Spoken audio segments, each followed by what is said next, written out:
Di Yogyakarta, candi tak hadir dalam satu wujud yang seragam. Ada candi yang menatap kota dari ketinggian hingga yang tersimpan di dalam tanah. Candi Ijo, Sambisari, Sewu, dan Plaosan membuka lapisan warisan Jawa dengan cara yang berbeda-beda.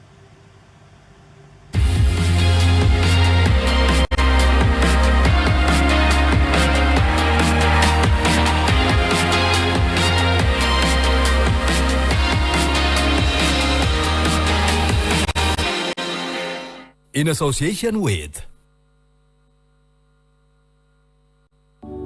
di Yogyakarta dan sekitarnya, candi hadir dalam berbagai wajah.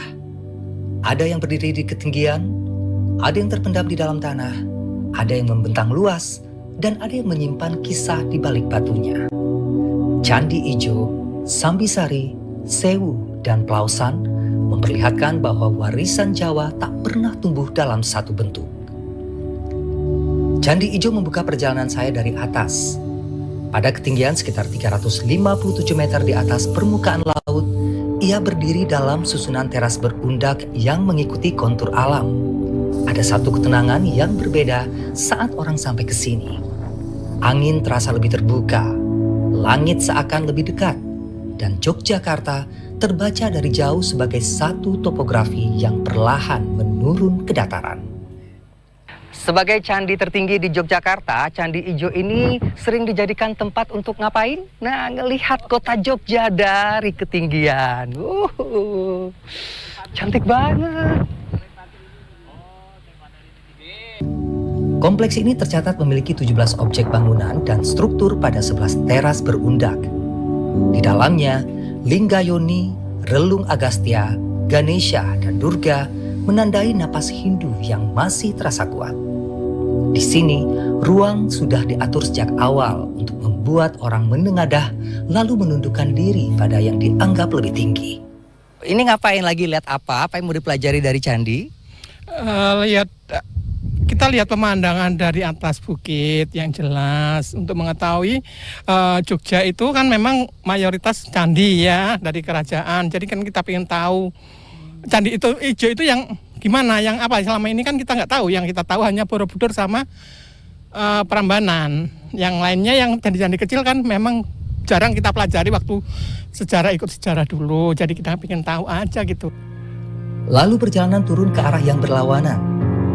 Candi Sambisari menyuguhkan nada berbeda. Seakan waktu masih tertahan di dalam cekungan tanah itu. Bila tadi di Candi Ijo kita melihat kota Yogyakarta dari ketinggian, nah ini sekarang sebaliknya. Candi Sambisari ada di bawah tanah yang konon katanya dulu tertutupi oleh abu letusan Gunung Merapi.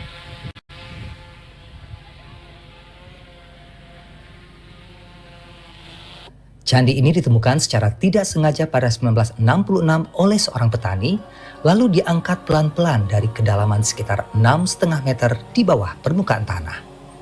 Ada satu keganjilan yang membuat Sambisari tak mudah dilupakan. Dari atas, orang hanya melihat lapangan dan langit terbuka. Tapi setelah menuruni anak tangga, muncul satu kompleks Hindu yang relatif utuh dengan candi induk, 3 candi perwara, dan jejak kuat pemujaan siwa.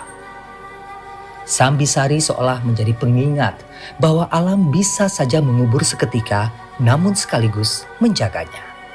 Dari cekungan tanah, cerita bergeser ke satu kawasan yang jauh lebih monumental.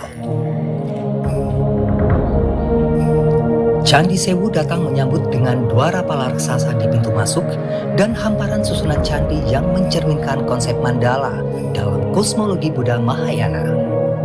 Kompleks ini dibangun pada abad ke-8, lebih tua dari Prambanan, dan menjadi candi Buddha terbesar kedua setelah Borobudur.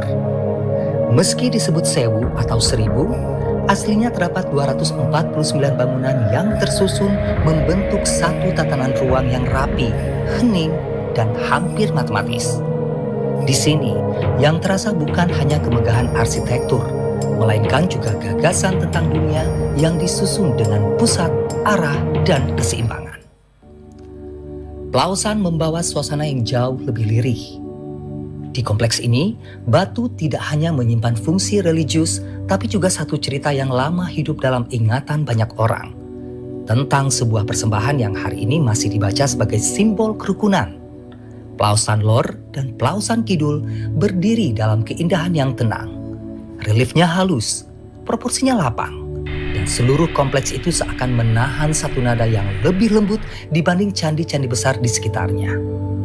Mungkin itu pula yang membuat Pelausan terus didatangi pasangan-pasangan muda hari ini untuk menumpangkan harapan pada cerita yang telah tertahan lebih dari 1000 tahun. Pelausan ini sekarang dikenal sebagai Candi Persembahan Cinta, di mana dulunya Raja Rakai Pikatan itu mempersembahkan sebuah candi untuk istrinya, Pramurdiawardhani, di mana Pramurdiawardhani sendiri itu beragama Buddha, sementara Rakai Pikatan beragama Hindu, seperti itu. Dan sekarang ini banyak sekali pasangan muda di mana mereka mengabadikan untuk prewedding itu di sini. Bahkan hampir setiap hari itu ada saja kunjungan dari masyarakat, dari pasangan-pasangan ini untuk melakukan dokumentasi prewed di sini. Semua candi menyimpan cara yang berbeda-beda dalam memaknai ruang, alam, keimanan, dan ingatan. Dan barangkali disitulah warisan Jawa paling terasa hidup saat masa lalu tidak berdiri sendiri, melainkan terus berbicara dari satu candi ke candi yang lain. Roni Satria, Aryo Asmoro, Imam Muhairib, CNN Indonesia.